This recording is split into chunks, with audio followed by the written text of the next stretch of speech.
అందరికీ నమస్కారం. అయితే ఎవరైతే ఆర్ఆర్బి టెక్నీషియన్ గ్రేడ్ 3 కోసం సిబిటికి ప్రిపేర్ అవుతున్నారో చాలామంది తెలుగు స్టూడెంట్స్ ఉంటారు. వాళ్ళ కోసం నేను కొంచెం సిలబస్ ఎక్స్ప్లెనేషన్ చేస్తా. కొంచెం చూడండి, దేంట్లోకి ఎక్కువ మార్కులు వస్తాయని కూడా చెప్తా. 100% అందులోకి వెళ్ళి వస్తాయి. ప్లస్ ఎగ్జామ్ రాయనీకి ఎంత టైం ఉంటుంది, ప్లస్ నెగిటివ్ మార్కింగ్ ఉందా లేదా, ప్లస్ ఎగ్జామ్ ఆఫ్లైన్ ఆన్లైన్ ఉంటుందా, మరొక ఇలా ఎగ్జామ్ అయ్యాలంటే మరి ఎన్ని మార్కులు రావాలి, ఎన్ని మార్కులకు పాస్ అవుతాం, ఇంకెన్ని మార్కులు వస్తే జాబ్ వస్తుంది అనే విషయాలు నేను మీకు క్లారిటీ చెప్తాను ఫ్రెండ్స్. దానికోసం మీరు ఏం చింతించకండి. ఒకటే ఫ్రెండ్స్, ఎవరైతే టెక్నీషియన్ గ్రేడ్ 3 సిబిటి కోసం ప్రిపేర్ అవుతారో వాళ్ళ ఫస్ట్ డౌట్ ఏంటంటే, ఒకటే సిబిటి ఎగ్జామ్ ఉంటుంది ఫ్రెండ్స్. ఆ ఒక సిబిటి ఎగ్జామ్ అయిపోయిన తర్వాత డైరెక్ట్ దానికి సంబంధించిన టెస్ట్ కానీ, దానికి సంబంధించిన మెడికల్ టెస్ట్ కానీ, సర్టిఫికేట్ వెరిఫికేషన్ ఉంటుంది. దాని తర్వాత మీకు ఎటువంటి పరీక్ష ఉండదు, దీంట్లో సందేహం లేదు. Only one exam. ఇట్లా ఇది ఫ్రెండ్స్. అంటే ఎవరైతే టెక్నీషియన్ గ్రేడ్ 3 ఆర్ఆర్బి ప్రిపేర్ అవుతున్నారో ఓన్లీ ఒకటే ఎగ్జామ్ ఉంటుంది, 2 ఎగ్జామ్స్ ఉన్నాయి. ఓకేనా? దాని తర్వాత మెయిన్గా ఇది సిబిటి ఫ్రెండ్స్, ఆన్లైన్ విధానంలో ఉంటుంది, షిఫ్ట్ వైజ్ ఉంటుంది. 100% మ్యాక్సిమం తెలంగాణ వారికి హైదరాబాద్లోనే ఎగ్జామ్ ఉంటుంది. వేరే వేరే డిస్ట్రిక్ట్లు ఇచ్చారు కానీ అది సెట్ కాదు ఫ్రెండ్స్, హైదరాబాద్లోనే ఫిక్స్ అండి. దాని తర్వాత మొత్తం ఎన్ని క్వశ్చన్లు ఉంటాయి, మరి ఎంత టైం ఉంటుందో చెప్తా. ఒకటే ఫ్రెండ్స్, ఓన్లీ ఒకటే ఎగ్జామ్ ఉంటుంది, అది ఆన్లైన్లో ఉంటుంది. దాని తర్వాత మొత్తం 100 క్వశ్చన్స్ ఉంటాయి ఫ్రెండ్స్. 100 క్వశ్చన్లకు 90 నిమిషాల టైమే ఉంటుంది. అంటే మీకు వచ్చిన సమాధానాన్ని మీరు ఎంత ఫాస్ట్గా చేయాలో ఊహించుకోండి. అట్లా ఇది ఫ్రెండ్స్. అంటే 100 క్వశ్చన్లు 90 నిమిషాలు ఉంటుంది. అది ఇంపార్టెంట్ ఫ్రెండ్స్. ఒకటి ఏంటంటే, ప్రతి తప్పు సమాధానానికి నెగిటివ్ మార్కింగ్ ఉంటుంది ఫ్రెండ్స్. ఒకవేళ మీరు ఏదో ఒకటి పెట్టి 3 తప్పులు పెట్టినరా, ఒక రైట్ని కోల్పోతారు ఫ్రెండ్స్. అట్లా కాబట్టి ఒకటి ఎగ్జామ్ ఉంటుంది, ఆ సిబిటీలో ఉంటుంది. 100 క్వశ్చన్స్ ఉంటాయి, 90 నిమిషాలు రాయాలి. ప్లస్ ప్రతి ప్రశ్నకు నెగిటివ్ మార్కింగ్ అని తప్పకుండా ఉంటుంది. ఇది ఉందా? దీని తర్వాత మెయిన్, మరి సార్ ఎంతకు పాస్ అవుతాం మనం, ఎంత వస్తే పాస్ అంటే ఏం లేదు ఫ్రెండ్స్, క్యాస్ట్ వైజ్గా ఉంటుంది. ఒకవేళ జనరల్ అయితే 40 మార్కులు వస్తే పాస్, ఓబీసీ అయితే 30 మార్కులు వస్తే పాస్, ఎస్సీ అయితే 30 మార్కులు వస్తే పాస్, ఎస్టీ అయితే 20 మార్కులు వస్తే పాస్ ఫ్రెండ్స్. ఇక పీడబ్ల్యూ అభ్యర్థులకు కూడా మ్యాక్సిమం అయితే ఆయా దాన్ని బట్టి, క్యాస్ట్ని బట్టి 2% తగ్గుతుంది. అంటే ఒకవేళ మీరు ఫిజికల్ హ్యాండిక్యాప్డ్ అయితే, ఫిజికల్ హ్యాండిక్యాప్డ్ ఎస్టీ అయింది అనుకోండి, యాక్చువల్ ఎస్టీకి 25%, కానీ ఫిజికల్ హ్యాండిక్యాప్డ్ కాబట్టి 2% తగ్గిస్తారు. అంటే 23కి ఉంటుంది నెగిటివ్. అట్లా ఎవరైనా సరే 2% మార్కులు తగ్గించి మిగతా ఇస్తారు ఫ్రెండ్స్. ఇది మెయిన్గా టెక్నీషియన్ గ్రేడ్ 3 సిబిటి యొక్క పూర్తి ఎక్స్ప్లెనేషన్. ఓకే, దీంట్లో ఇప్పుడు మనం ప్రధానంగా 5 పాయింట్లు ఉన్నాయి ఫ్రెండ్స్. ఇది మెయిన్ ఉంది. దాని తర్వాత మెయిన్గా ఫ్రెండ్స్ మొత్తం 100 క్వశ్చన్లు ఫ్రెండ్స్. దీంట్లో గుర్తుంచుకోండి, only intelligence and reasoning, only reasoning friends. చాలా ఈజీ ఉంటుంది ఎగ్జామ్, ఎందుకంటే 90 నిమిషాల ఎగ్జామ్ కాబట్టి అన్ని చిన్న చిన్న లెక్కలే ఉంటాయి, కన్ఫ్యూజ్ ఎక్కువ ఉంటుంది. కాబట్టి దీంట్లో మ్యాథ్స్ అంటే ప్యూర్ మ్యాథ్స్ ఉంటుంది, ఏకవస్తు మార్గం ఉంటుంది, రేఖలు, గణితాలు ఉంటాయి. అంటే మ్యాథ్స్కి వచ్చేసరికి 25 మార్కులు ఉంటాయి ఫ్రెండ్స్. ప్లస్ 25 క్వశ్చన్స్ ఉంటాయి. అంటే ఎన్ని క్వశ్చన్స్ ఉంటాయో అన్ని మార్కులే ఉంటాయి. దాని తర్వాత మళ్ళీ మ్యాథ్సే, కానీ ఇది రీజనింగ్ ప్లస్ జనరల్ ఇంటెలిజెన్స్, అంటే మీ యొక్క మెదడు కూడా పరీక్షించడం జరుగుతుంది. ఇది 25 క్వశ్చన్లకు 25 మార్కులు ఉంటాయి ఫ్రెండ్స్. రైట్? అంటే కేవలం మ్యాథ్స్కే 50 మార్కులు ఇక్కడ ఉన్నాయి ఫ్రెండ్స్. అంటే మీరు మ్యాథ్స్లో కమ్సే కమ్ 45 మార్కులు గెయిన్ చేస్తే మీకు ఈ జాబ్ ఈజీ వస్తుంది, ఎక్కడికి పోదు అది. దాని తర్వాత general science 40 marks friends. Science అంటే కన్ఫ్యూజ్ ఉంటుంది, చదవలేము, క్వశ్చన్ క్లారిటీగా రాదు. 40 మార్కులు ఉంటాయి, 40 క్వశ్చన్లు, కానీ కొంచెం ఇబ్బంది అవుతుంది, ఎందుకంటే మిస్టేక్స్ ఎక్కువ అని ఛాయిస్ ఉంటుంది. మీరు దీంట్లో కమ్సే కమ్ ఒక 30 మార్కులు తెచ్చుకున్నారా, 75 మార్కులు ప్లస్ నామకి సాధారణ అవగాహన, ఈ 10 మార్కులు ప్రతి ఒక్క క్యాండిడేట్ వస్తాయి ఫ్రెండ్స్. ఓన్లీ పాజిటివ్గానే ఆలోచించాలి క్వశ్చన్లు, నెగిటివ్గా ఆలోచించకూడదు. ఆ విధంగా ఆలోచిస్తే మీకు 10 మార్కులు ఈజీ వస్తాయి. ఇది మెయిన్గా.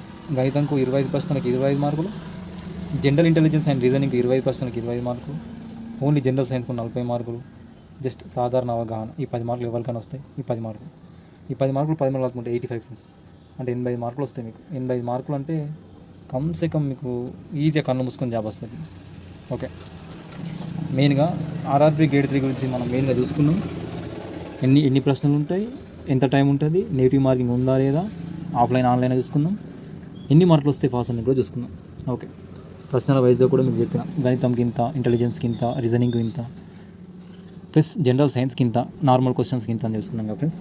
ఇప్పుడు ఏం లేదు ఫ్రెండ్స్, మరి ఏం చదవాలి ఇంపార్టెంట్ ఫ్రెండ్స్, ఇది చాలా ఇంపార్టెంట్. ఏం చదవడానికి మీరు చదివేటప్పుడు కొన్ని వృధాని బయటకు వెళ్ళేస్తే గట్టిగా గ్రిప్ పట్టుకుంటే మిగతాది కొట్టచ్చు ఫ్రెండ్స్. ఒకటి ఇప్పుడు ఫస్ట్ గణితం రీజనింగ్ పక్కన పెట్టాలి. 40 మార్కులు ఉన్న సైన్స్ అనేది చూసినా. జనరల్ ఇంటెలిజెన్స్ దీంట్లో మెయిన్గా 40 మార్కులు జనరల్ సైన్స్లో 10వ తరగతి వరకు వస్తుంది.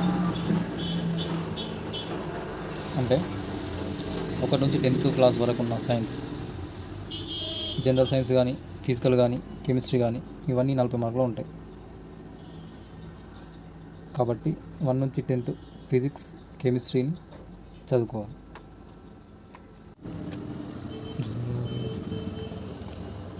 మిగతా 10 క్వశ్చన్లలో general awareness, science and technology, sports, culture, personalities, economics, politics. 1, 2, 3, 4, 5, 6 ఈ 6 అంశాలు చదువుకుంటే సరిపోతుంది. డైలీ వచ్చే న్యూస్ పేపర్లు science, sports, culture, personalities, economics, politics ఈ 10 మార్కులు ఇవి. దీంట్లో 50 మార్కులు అయిపోయినాయి. దాని తర్వాతకి మ్యాథ్స్ ఫ్రెండ్స్. మ్యాథ్స్ వచ్చేసరికి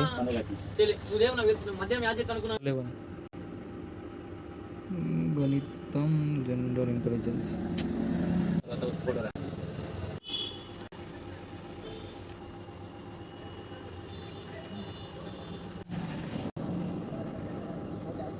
ఇది ఫ్రెండ్స్ మ్యాథ్స్ వచ్చేసరికి మ్యాథ్స్లో ముఖ్యంగా ఓకేనా థ్యాంక్ యూ. మ్యాథ్స్ వచ్చేసరికి 50 మార్కులు ఉంటాయి. 40 మార్కులు గెయిన్ చేయొచ్చు. ఇందులో main pure maths. Pure maths అంటే గణితం, ఓన్లీ గణితమే. బేసికే ఉంటుంది ఫ్రెండ్స్, ఎక్కువ ఆలోచించే అవసరం లేదు. జస్ట్ వన్ టైప్ ఆలోచించాలా పెట్టాలి అంతే, మిగతా టైం ఉండదు. సంఖ్యా వ్యవస్థ, బోర్డ్ మ్యాథ్స్, దశాంశ భిన్నాలు, దశాంశాలు, ఎల్సిఎం, హెచ్సిఎఫ్ ఇవన్నీ ఒకటే చాప్టర్ ఫ్రెండ్స్. సంఖ్యా వ్యవస్థ అనే చాప్టర్ ఉంటుందా, దీంట్లోనే బోర్డ్ మ్యాథ్స్ వస్తుంది, దశాంశాలు వస్తుంది, భిన్నాలు వస్తుంది. ఈ ఎల్సిఎం, హెచ్సిఎఫ్ అంటే కాసాగు గాసాగు ఫ్రెండ్స్ అది. దాని తర్వాత ఏకవస్తు మార్గం వచ్చేసరికి నిష్పత్తి, శాతాలు, మెన్సురేషన్, టైం, పని సమయం, దూరం మరియు సమ్మేళనాలు మరియు లాభం, నష్టం. ఇది ఏకవస్తు మార్గం ఫ్రెండ్స్. అంటే ఏకవస్తు మార్గంలో నిష్పత్తి, శాతాలు, మెన్సురేషన్, టైం, వర్క్, సమయం, లాభ నష్టాలు ప్లస్ బారు వడ్డీ, చక్రవడ్డీ ఉంటుంది. దాని తర్వాత ఇక మెయిన్ ఇవి దీంట్లో బిట్టు కొట్టొచ్చి ఈజీగా ఉంటుంది. కానీ ఇప్పుడు ఇది చెప్పే దాంట్లో కొంచెం కష్టం ఫ్రెండ్స్. బీజగణితం కానీ, జ్యామితి కానీ, త్రికోణమితి కానీ, ప్రాథమిక గణంతాలు, వయసు గణనాలు, ఇవి గడియారం, క్యాలెండర్. దీంట్లోకి వెళ్ళి పక్క 4 క్వశ్చన్ వస్తాయి ఫ్రెండ్స్, ఈజీగా చదువుకోండి. దాని తర్వాత పైప్స్, ఫిట్టర్స్ అంటే పైపులు, తొట్టెలు. అంటే ఎగ్జాంపుల్ క్వశ్చన్ ఏ విధంగా ఉంటుంది అంటే ఒక ట్యాంకులో 2 కుళాయిలు చాలు చేస్తే 30 నిమిషాలు నింపుతుంది. అట్లా ఇంకో కుళాయి 10 నిమిషాల్లో ఖాళీ చేస్తుంది. అయినా ఆ కుళాయి ఎన్ని నిమిషాల్లో ఖాళీ చేస్తూనే ఉంటుంది. ఆ విధంగా ఉంటుంది. ఇది మెయిన్గా గణితానికి సంబంధించింది. దాని తర్వాతకి ప్యూర్ మ్యాథ్స్ చూసినాం కదా ఫ్రెండ్స్, ఓన్లీ గణితం గురించే చెప్పినాను నేను మీకు. ఇప్పుడు ఏంటంటే రీజనింగ్, జనరల్ ఇంటెలిజెన్స్. ఇది జస్ట్ థింకింగ్తోనే వస్తుంది ఫ్రెండ్స్ జనరల్ ఇంటెలిజెన్స్. దీని ఎట్లా అంటే దీనికి కూడా 20 మార్కులు ఉంటాయి. సారూప్యాలు మీన్స్ ఎట్లా అంటే మెయిన్గా అంటే గుర్తుపట్టాలి. A:B Y:Z.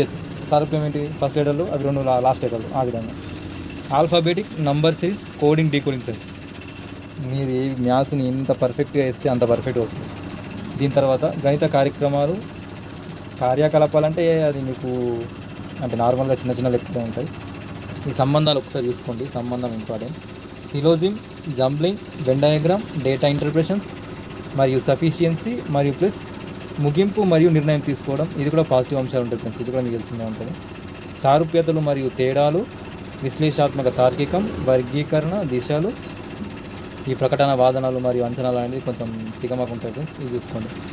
దాని తర్వాత మెయిన్గా మీకు వచ్చేసరికి వర్గీకరణ, దిశలు, ప్రకటనలు, అంచనా వేయడం మొదలైనవి ఉన్నాయి ఫ్రెండ్స్.